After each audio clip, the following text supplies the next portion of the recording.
Good afternoon, guys. Thank you for joining. It's right at 4 o'clock. I appreciate everyone for accommodating the move. That we moved it because we scheduled this at the same time as the original board meeting. As always, I'll probably give people just a couple of minutes to join, so that we catch the late stragglers. I hope everyone's doing well.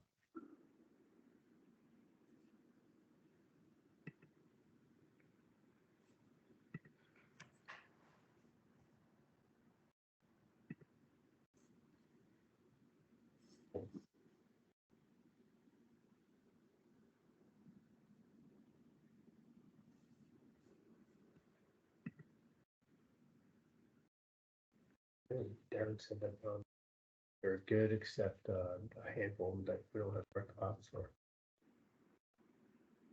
One of them that we have direct deposit.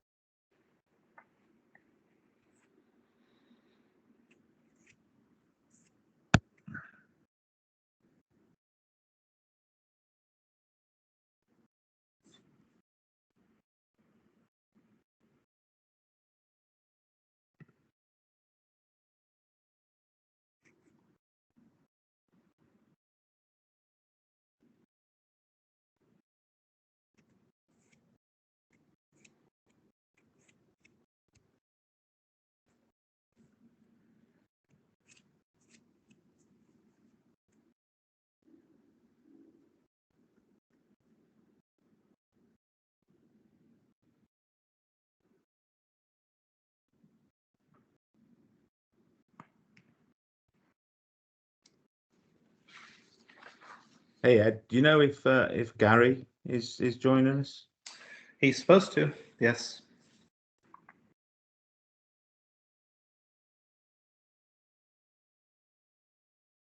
I can get my text real quick. Sure, thanks.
Okay, guys. Well, let's get it underway. I appreciate you guys joining on time.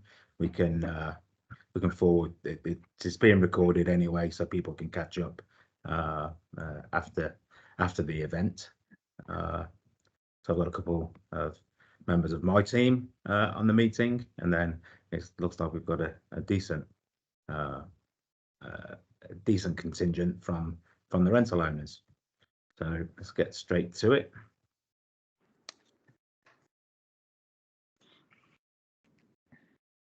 So just to give an idea what we'll talk about, just quick introductions about us, a reminder about staff that are there at Gulf and Bayside. Then we'll dig into the rental activity, and then we'll go over the terms and condition discussions that the rental committee have been considering now for a couple of weeks, and then we'll open the floor to questions and concerns. So if you could just hold your questions to the end, we'll make sure we get through as many of you as possible. So just as a reminder about who we are 100% focused on property management, and we blend the personal touch of a boutique company with the resources of a large firm, and hopefully you guys are starting to see the fruits of that labor now. And our goal is to enhance the value of property ownership and improve the rental experience for everyone involved.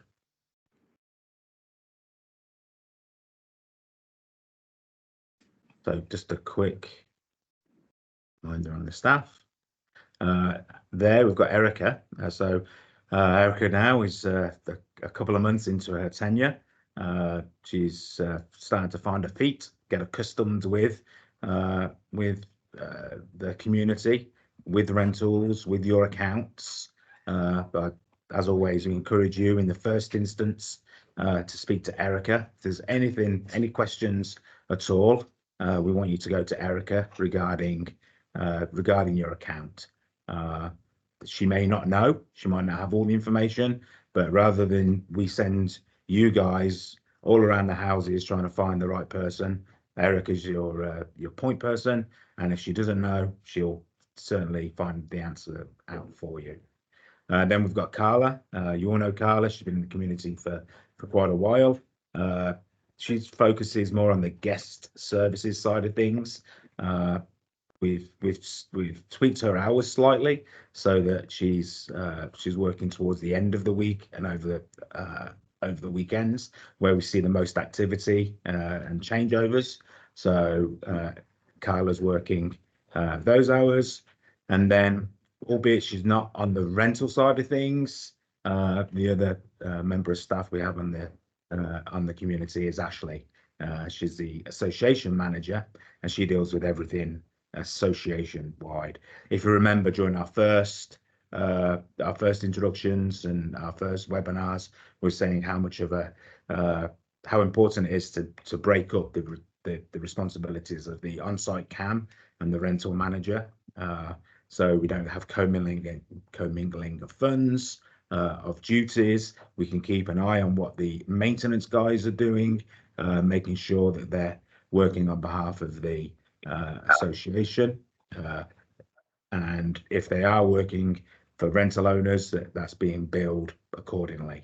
So teething problems for sure, as there is with every transition, but we really, as a company, we feel like that we're really starting to find our feet there now. And here's a quick reminder of the numbers. The one on the left, that's specifically for guests to call. If Carl is not in the office, it'll go to our contact center. Then you've got in the middle, you've got Erica's direct line. So again, you don't need to go to our contact center. You guys can call Erica on this line. It's dedicated for you guys.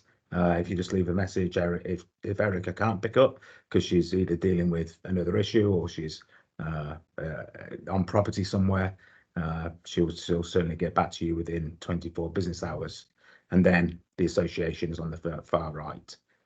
Again, just underlining the siloed approach that we take, and that's for clarity. Rest assured, all the team talk to each other on a probably hourly basis, but it helps us in our organization to have these things separated.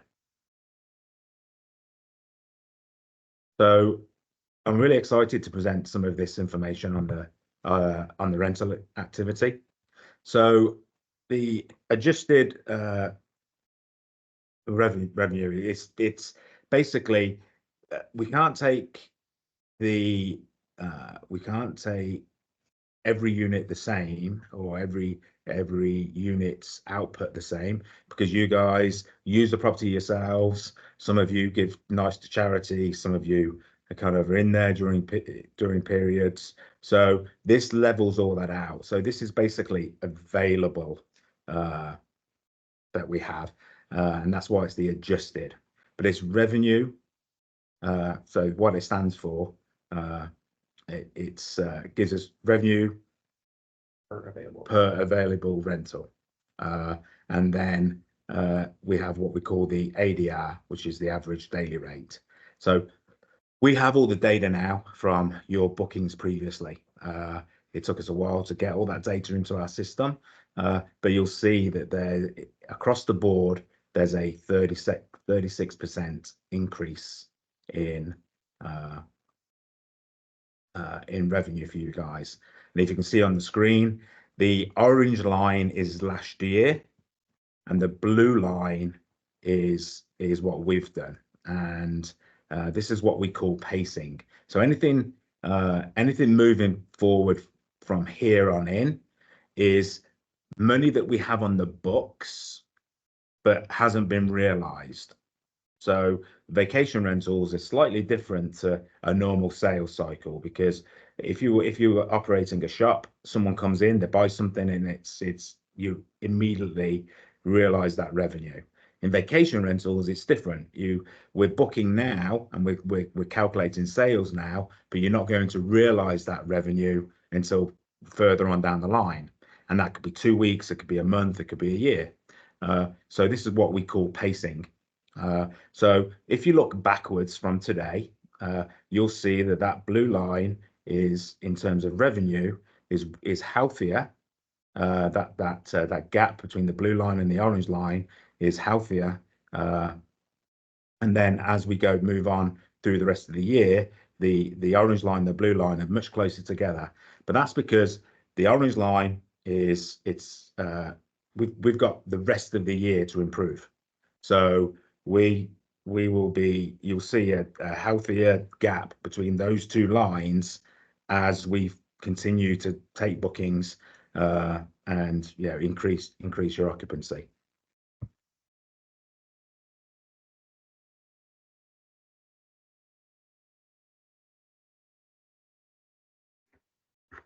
So we're seeing again 30% increase in the adjusted paid occupancy. So what that means is nights booked. It's not necessarily the revenue side of things, it's just the nights booked. So we are booking more nights than previously. And again, you'll see here, and you'll see that the delta between the blue line and the orange line, and the bigger the gap between the blue line and the orange line shows, it demonstrates how we're performing.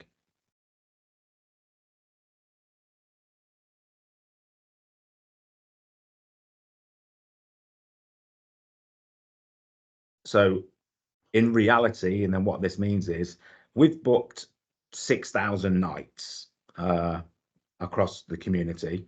Over this period, we've booked 6,000 nights, and previous company had booked 5,200. So it's an increase of about 15% on actual guest nights.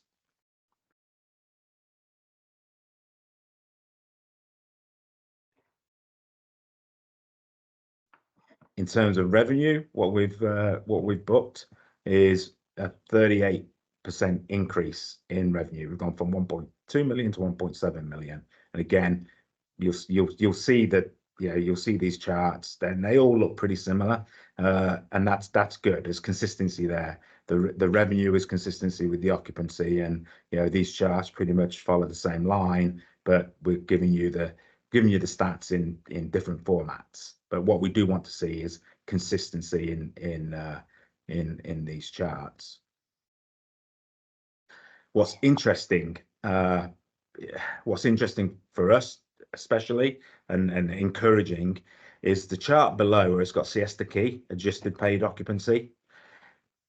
This isn't just Gulf and Bay. This is the Siesta Key across the board. Any management company on Siesta Key who uses a property management software, which is all of them, they share their data with the company we get our data from. They're called Key Data. They are the industry leaders. They aggregate all of the data for the whole industry. It is our benchmarking service. And if you look here at the adjusted paid occupancy, we are significantly outperforming all of the other companies by a good margin.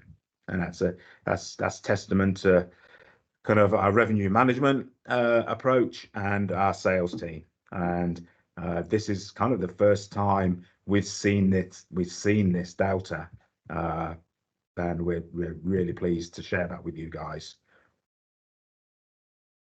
Here's some highlighted bookings. So we're seeing as much as 112% increase year on year in individual bookings. We've got some shorter stay ones where, previous years we're doing 271 a night, and now we're booking at 433. It's super encouraging, and it just hammers home the opportunity that we saw when we started talking to the board about coming on with you guys as a kind of a vacation rental company. And then in terms of the reviews, it's sales is one thing, but it's also about providing that customer experience. And I'm happy to say that out of all of the guests, out of all the stays that we've had, was it from October or from this year? Starting from Jan 1. Starting Jan 1, we've had 0 reviews that didn't generate less than 4 or 5 stars.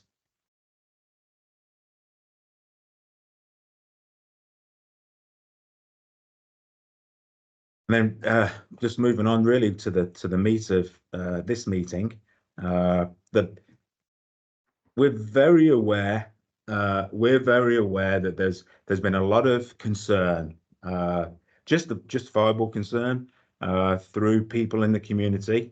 It is interesting how many people do actually get involved in these conversations. We have non-rental owners involved in this conversation. We have the guests involved in this conversation, board members, vacation rental unit owners within Gulf and Bay, discussing,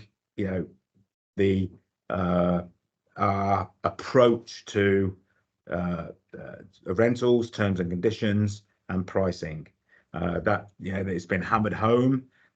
We've had feedback. Erica and Carla in the office have had the brunt of people getting upset with us over the change in policy and the direction that we as a company see as the future. And there's been a lot of concern, and that concern's been brought back to us. And as a result, working with the rental committee, it was decided that first we had to explore if it was possible for us as a company to offer our individual unit owners the option of a more relaxed terms and conditions for the guests. So for those guests who come to the community, legacy guests who perhaps they didn't want to pay 20%. They wanted more flexibility. They wanted to pay less as a deposit to come in season. They didn't want to be rushed into a decision, so they wanted longer after they'd booked to reconsider. They wanted more of the rental committee felt it would be beneficial to consider some more liberal booking conditions.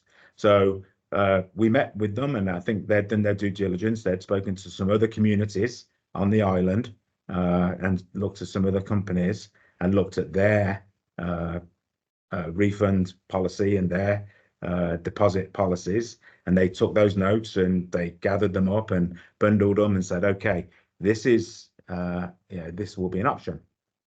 So these are our existing terms and conditions. It's in our mind, it's consistent with the industry as a whole, not necessarily Siesta Key, but industry as a whole.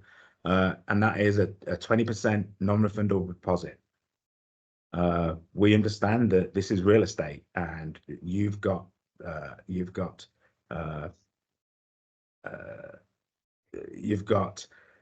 you're encumbered, and you've got expenses to consider. And if someone pulls out then you'll be out of pocket.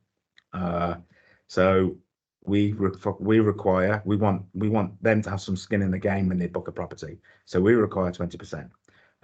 We understand that sometimes people have to make flight plans or plans with family, but they don't want to lose the opportunity to book a property. So we give them a 24-hour cooling off period, and then we require the balance 60 days before arrival. And then if they decide at that point that they can't honor the booking, it gives us 60 days to rebook, but we're holding the 20% deposit. Now, the proposed option that the board has come up with, that they would like individual unit owners to consider and then kind of opt in or opt out of, is the deposit required at time of booking is 500, non-refundable, a cooling off period of 3 days, but the balance due 90 days before arrival, which gives us perhaps a little bit longer to book the property should someone cancel. It's less upfront commitment for people, which may convert more people. It's again less of a commitment, so it's more in keeping with what has happened at Gulf and Bay over the last the last 10 years, perhaps. Having that, people don't feel like they're going to lose everything if they have health issues or they can't make the trip. Increasing the cooling off period 3 days so that they've got more time to reconsider, and then 90 days before arrival to collect the balance. So that's kind of like that is the proposed option that the board came up with. Gary is the chair of the rental committee. Do you want to throw anything else onto there, Gary, to let people know kind of how you reach that and what your thoughts are as a rental committee? Yeah, sure, Andy. We tried not to make this too complicated by giving too many options and making this, being all over the board and really difficult to manage. So the board members had decided on collectively that we should have these two options, and you can either opt into one or the other. We thought it was imperative too that we had the 72 hours cooling off period, because it gives people, because that seemed to be the crux of the problem of everyone that I spoke to, was that the 24 hours was really the difficult piece of it, and they needed some time to think it through. Andy, as you're talking, just a couple of things that come to mind for me is I know we want to keep these options limited because, like I said, it's very difficult for you to manage.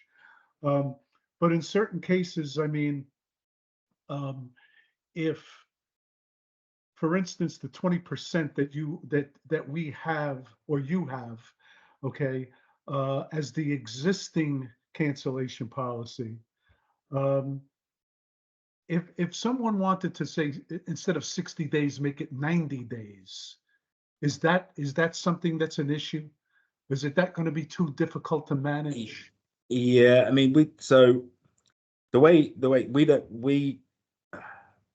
we're not software developers, and just to give people some color, Right. we're not software developers. We pay for the software that we have, and typically a company will have one set of terms and conditions. We've asked our developer if they could, as a special case, create this second one that people can opt into, but that's about as far as I think they're prepared to go. in terms of delivering it. And then also from a customer service or from a sales perspective, having lots of choices it's going to cause downstream problems for us. So I think the two options is at the moment. I will go on. I mean, I will go on to say that the preference for us, and it's something we've got to request in. I don't know when it will be, when it can come to fruition, but if many of you have booked a hotel recently, perhaps if you go on to say Marriott's website, or you can, you basically get two options. You get the option of a non-refundable stay, and there's a price cut for that. There's an incentive to say, okay, I'm going to book this week or these 5 days, and you'll pay significantly less than the person who books now, but then has the opportunity to cancel kind of 72 hours before. They pay more of a premium. That's the ideal, and I think the vacation rental industry will be going that way. It's having kind of almost two options. That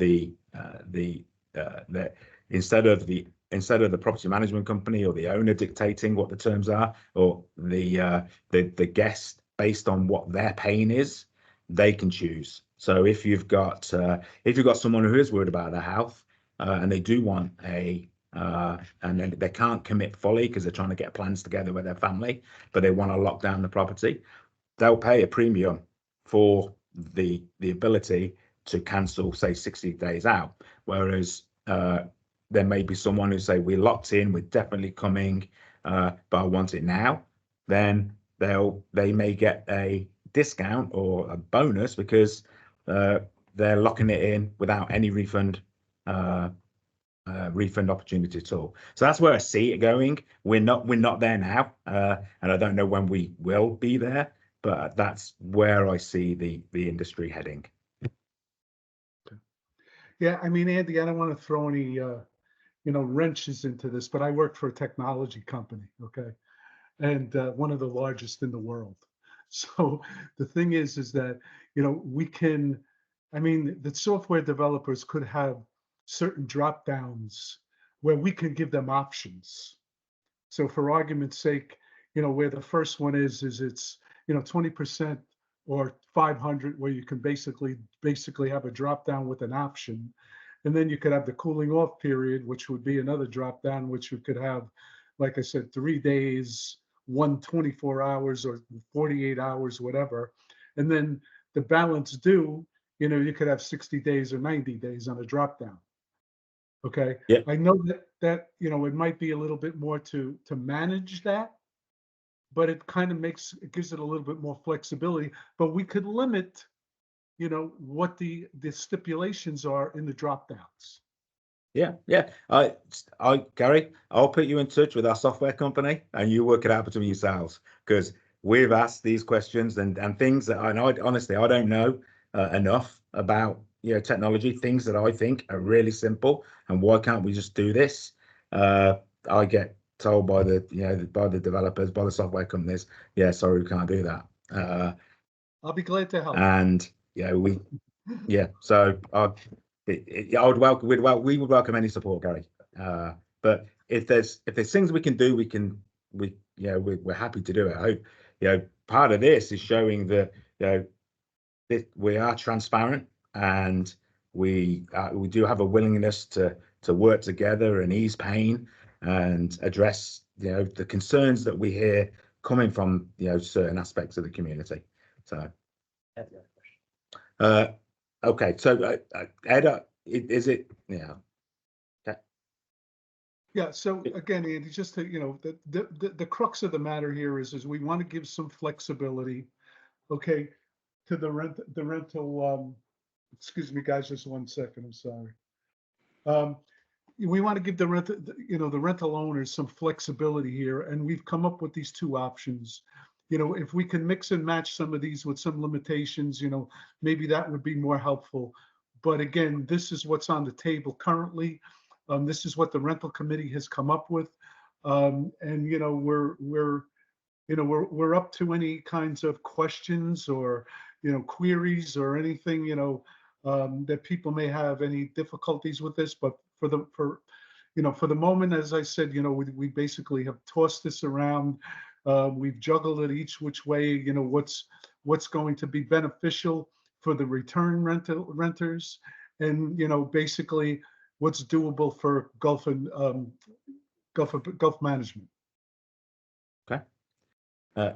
Ed, do you want to go ahead?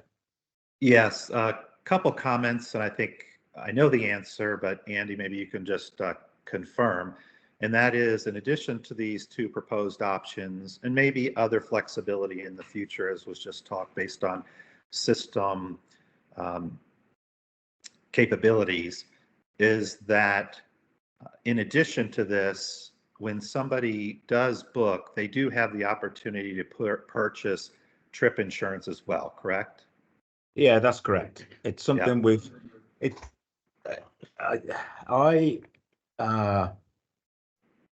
We want this to be your decision. Okay. Yeah.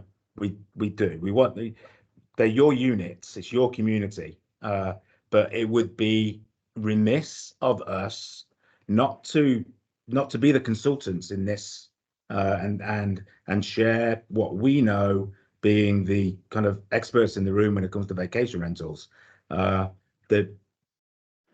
we manage a lot of units, a lot of properties, and this, we have success on generating revenue. If there's owners on this call or who listen to the recording who are more interested in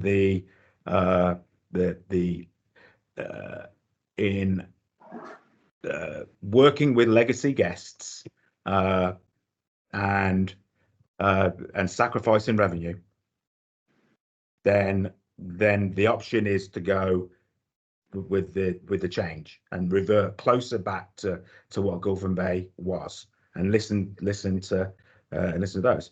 But for the other owners who are more concerned about revenue, our policies, our terms and conditions will generate more revenue. And the thing is, this isn't Andy in October selling this. This isn't Andy in January or March selling this. This is Andy now in May with stellar vacation rental data. And what our data shows is, with increased revenue, with increased occupancy, we will cut down on cancellations, which will give owners more financial security. And we're outperforming the rest of the companies on Siesta Key. So the notion that our policies detract from the appeal of Gulf and Bay Bayside and stops people booking, it doesn't stand up. It's my belief that the people who are concerned about rental conditions, concerned about the way we operate, are more focused on our increases, but they're too ashamed, for whatever reason, to say we don't like those increases, so they'll pick at other things. And this is borne out in other communities that we manage, and when we take those, we start managing in those communities.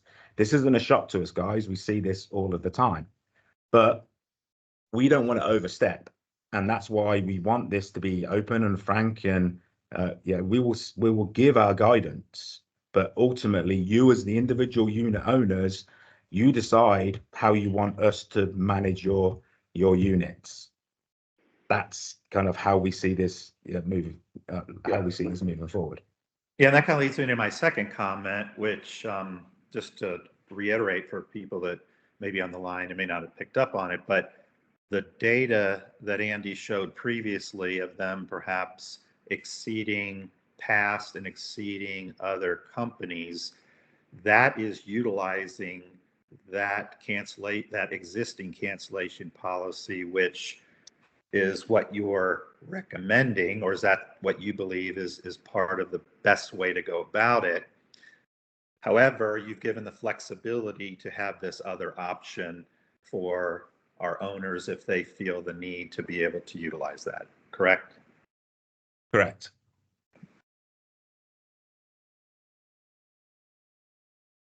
So the way we see this, the way we intend on rolling out, and Gary can dive in.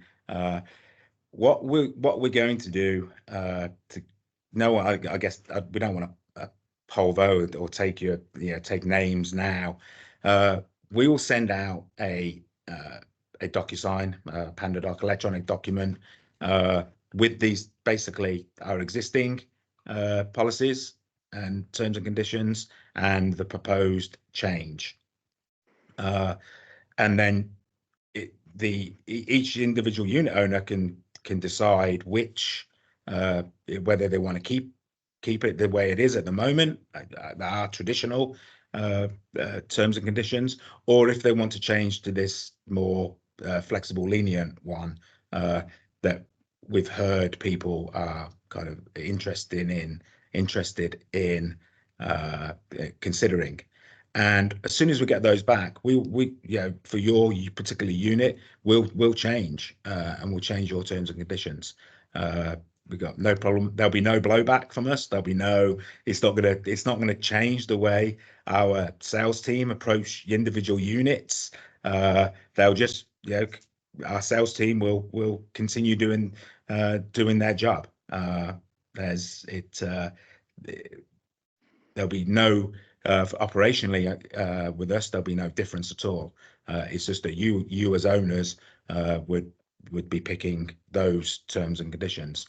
The point of this webinar is really to highlight the difference between the two, and you guys as unit owners can determine which one works for you. So with that, I know that it's been really me, Gary, Ed. They've been chatting. People on the call, please, it'd be really nice to have some input from some of their owners to see what they think. I think sometimes it's actually the unit owners we don't really get to hear from on the rental side of things. We get to hear from people who are perhaps not as invested as you. So now we've got you on the phone. Now we've got you on this meeting. Please don't be shy.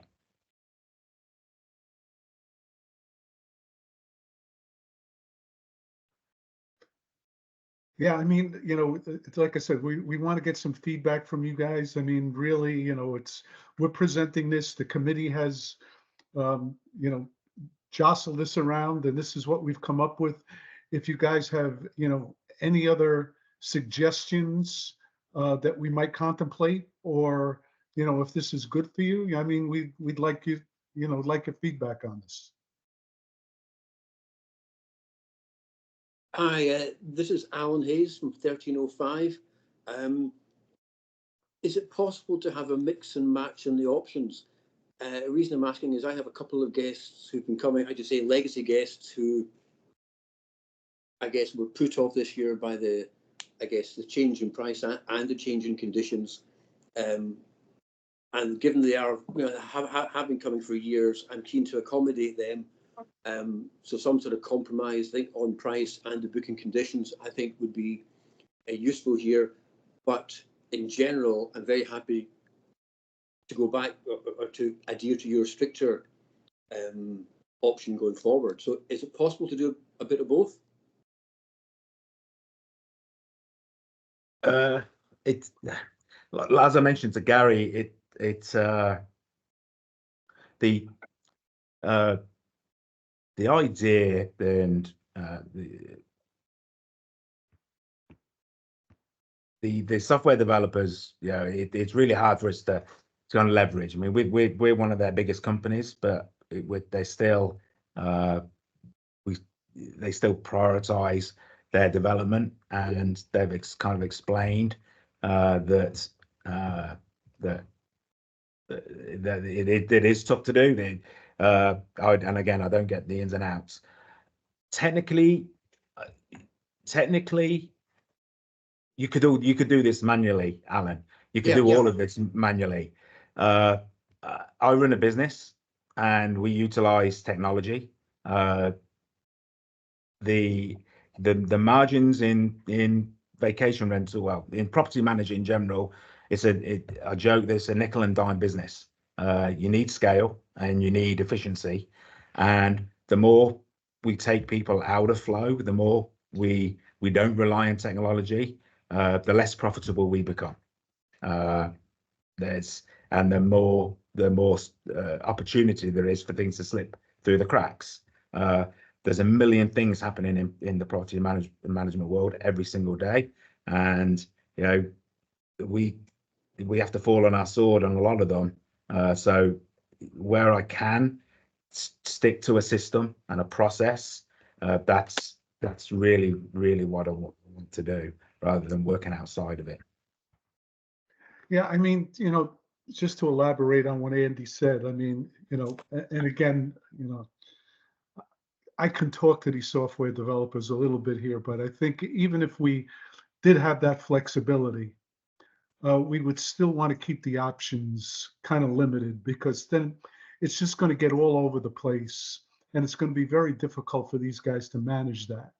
And I totally get, what Andy's saying, as far as, you really want, to run your business with technology and not have manual spreadsheets and working these things out, or keeping it in Carla's head.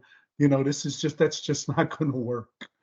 But, like I said, Andy, if, you allow me to, maybe I can talk to these software guys, and maybe we can, like I said, just tweak it just a little bit to give people just enough more optionality, to basically help this. Yeah, we'll do. I mean, guys, you've got to remember that look, you're the unit owners. Okay, you've got the mortgages, or if not mortgages, you made the financial investment. You're the ones looking at insurance increases, or slight increases now, thanks to Rod. You've got assessments, you've got engineering studies. Guests come in and they do think these places are their own. And they've been coming for years and getting the benefits of being under market, because we've demonstrated these units were being rented under market. When we start introducing these new fees and new booking conditions, so they've got a little bit more skin in the game. I mean, Gary, I had lunch with you and you were talking about, how someone pulled the rug from underneath you, and you were concerned about, 6 weeks revenue during season. Correct. This is why we do these things, so that they have skin in the game. You're taking all the risks as owners. You're taking the financial liability of it. We're your partner. We want to kind of work with you. It's not as though we're saying to guests, you've got to book this or else. We're offering them insurance, and if they don't want to take that insurance, then kind of that's on them. I know they're legacy guests, and I know that many of you have formed relationships with these people. But let me tell you, if a property down the road came up cheaper, they would be there in a heartbeat. They don't owe you loyalty. We've seen this time and time and time again. So we want the partnership. Sometimes I feel like the partnership, I'm being quite candid now and being kind of open up my vulnerability to you guys. I see we see partnerships between rental owners, unit owners, and guests, and kind of we're the red-headed stepchild in this whole relationship, and the relationship should be with unit owners and us, your partner. That's how it is with the majority of our clients. So that's how, and hopefully over these last 6 months, what we said to you in the beginning, we've delivered on every count. You're getting inspections in your properties. The cleaning has improved. the revenue and the occupancy is improved, that we're nowhere near perfect. I know that, and yeah, we juggle a lot of balls, but we're making progress. So I think we've, you know, hopefully in these last 6 months, we've at least earned some credibility in our clients' minds when it comes to how we manage your units. No, and Andy, I agree with what you're saying. I mean, you guys have made strides, absolutely. All right, but I just think that, you know, it's for a lot of us, it's getting over the mom and pop versus semi-corporate that you guys, the way you guys work, okay, and the returning renters, which a lot of us have an affection for, because these people have rented for us for years and they've taken very good care of our property, okay, which is part and parcel to this. You know, we're basically looking for people not to wreck our property also. But, you know, it's a matter of us getting through that transition and thought process of the way things were done before to the way they're being done today.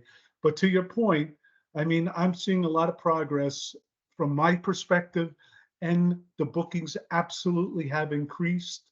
And I will say, you know, for the people that have questioned the 2025 rentals, I mean, from my perspective, they're there.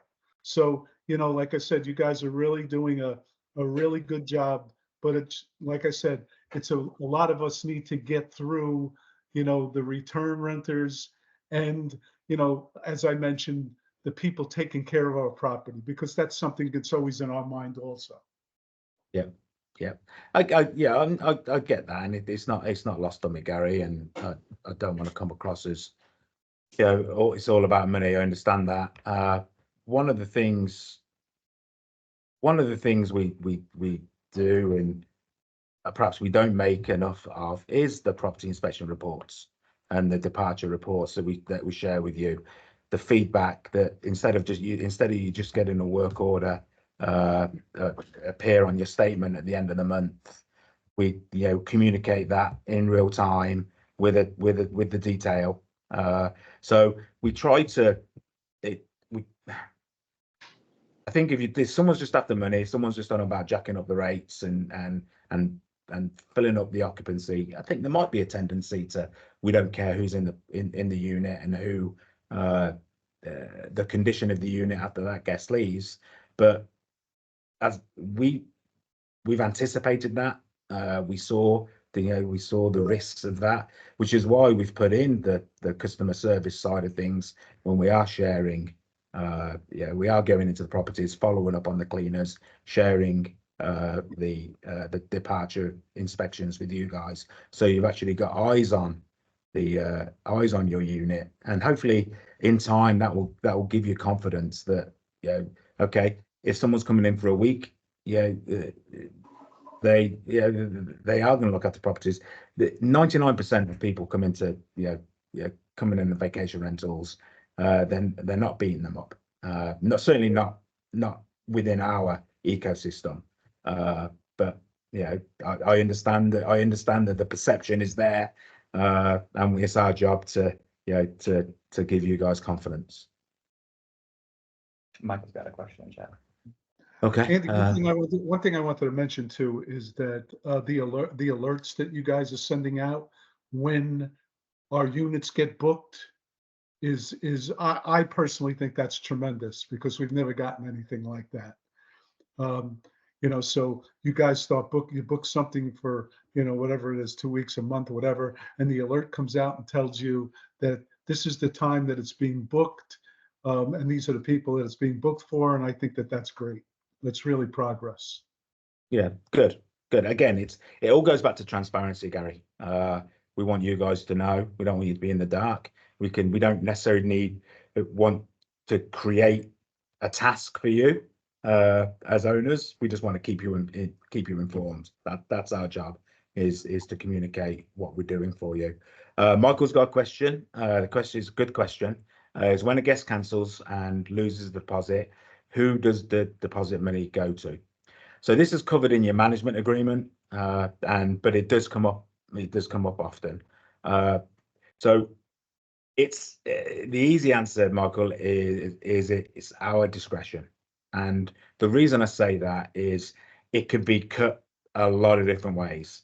If someone has a one end of the spectrum, if someone has a medical issue and it's come on late, and there is an element of us here, obviously, that is compassionate.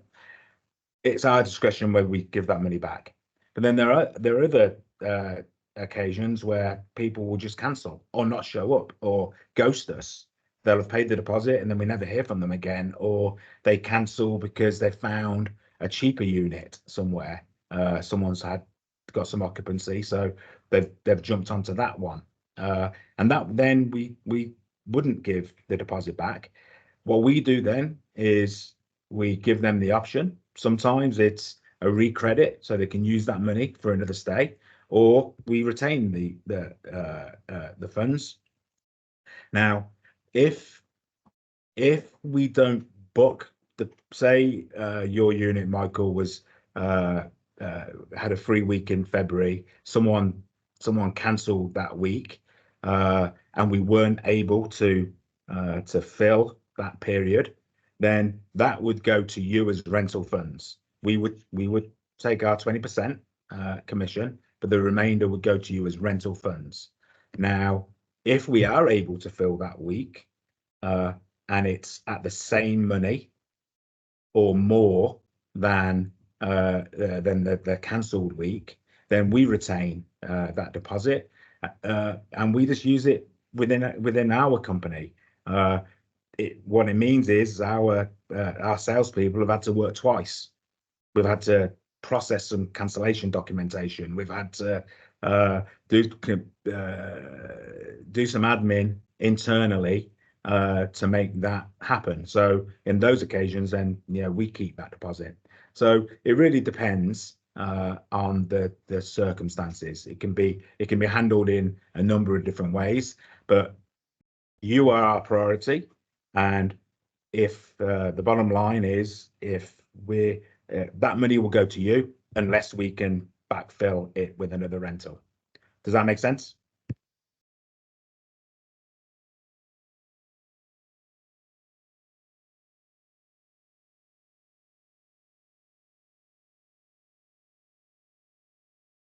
Okay, like Michael's still on the line. Okay, yeah, he's got it. Okay, cool. That's a good question. What other questions do we have, guys? We've got like 7 minutes left. I have a question. This is Judy Sorbera from 1343. Hi, Judy. How are you? Good. If we have two different systems running, that's what I'm understanding. So owners are going to choose which option they want to go with. Is that correct? Correct. So if we have two different systems running, isn't that going to put the people that choose the tougher option, the option that's there now, at a disadvantage?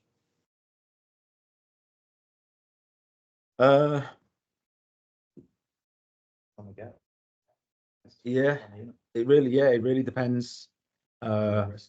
It depends. They're not so they really don't. We don't get to our terms and conditions, Judy, until really down the down the booking funnel. So yeah, and we don't see. But that's not something you share, from a standpoint of saying, like when you're booking, well, if you don't want to put down the 20%, we can switch you over to this unit, which is only $500 down. You're not going to say that. no, I understand that no one in the office or anyone is going to say that, but I can guarantee you at the pool, people are going to say, I mean, we've all heard it, right? Yeah, that's true, Judy. But what I would say is that it's true, 100% true. But because the way Gulf and Bay is set up, there's at least 3, I think, other rental management companies where owners are dealing with those outside of the Gulf and Bay rental pool. So they could be sitting next to someone there who booked with Vacasa, for instance, and Vacasa has a different set of terms and conditions. Anyway, so it would be our preference for consistency to keep it all the same, but I understand what Gary and the rental committee are trying to achieve. To Gary's point, I don't think it's I don't think it's going to matter too much. And hopefully, at some point, if we can make some progress on there's a financial difference between the two. You're basically paying for some flexibility. If we can introduce that, I think this problem goes away. And that's our ultimate goal. Okay, thank you. Yeah, and I mean, just to elaborate a little bit on what Judy said, it's, I know and that's why one of the questions I asked you about, can we use the 90 days on the original cancellation policies instead of 60, is that, as you mentioned before, Andy, is that on a few occasions, I've had people beg out on me, like, right at that last day. And then, if you're in season, I'm not saying it's not going to be that you guys can't do it, but it becomes more difficult, in November to book something for January as opposed to if it was in July, So that's the point. I mean, I personally want people to have skin in the game. All right. And I get back to the point you made, is that, yeah, if somebody's sick or there's a death in the family or something to that effect, you want to have compassion. But I know when this has happened to me, it was just that, the guy decided, oh, you know what, my budget doesn't really fit into this right now. I'm going to cancel this, So the point is that, I mean, I know that there is a lot of folks out there, rental owners that want the flexibility of option 2. But, from my perspective, I like your cancellation policy, and to an extent, I want to make it even a little bit more stricter, because you want people to have skin in the game. That's the key. Yeah, that is our belief. But okay. Okay, we've got time for one more question if people have got.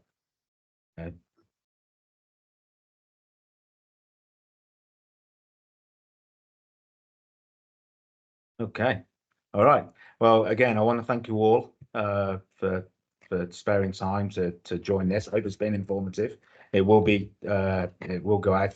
Anyone who's registered, this recording will go out to them, and be on the lookout for the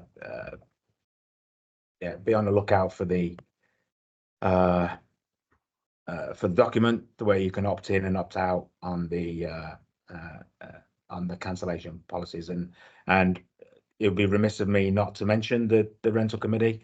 Like all board members, it's a volunteer position, and these guys give up a lot of their time. They did their due diligence in looking at other companies and see what they did. They've put this together very thoughtfully. We've had meetings with them, and again, it is volunteer. No one's getting, apart from us, no one's getting paid. So it is good that they've got your interests at heart. So I hope that when you get opportunity, you do thank Gary and the rest of his team. Andy, just one last quick thing I just wanted to mention. I mentioned this the other day too, and I know we don't have much time left, but as far as like a waiting list is concerned, I know we don't do that, but that's one thing that I think was maybe have been effective with Carla and Mary previously, where they would want a specific unit, and people they would write down, well, we can put you on the waiting list, and then as something may come available, it's something that might be useful to implement. That's just a suggestion. Yeah. So what, Gary?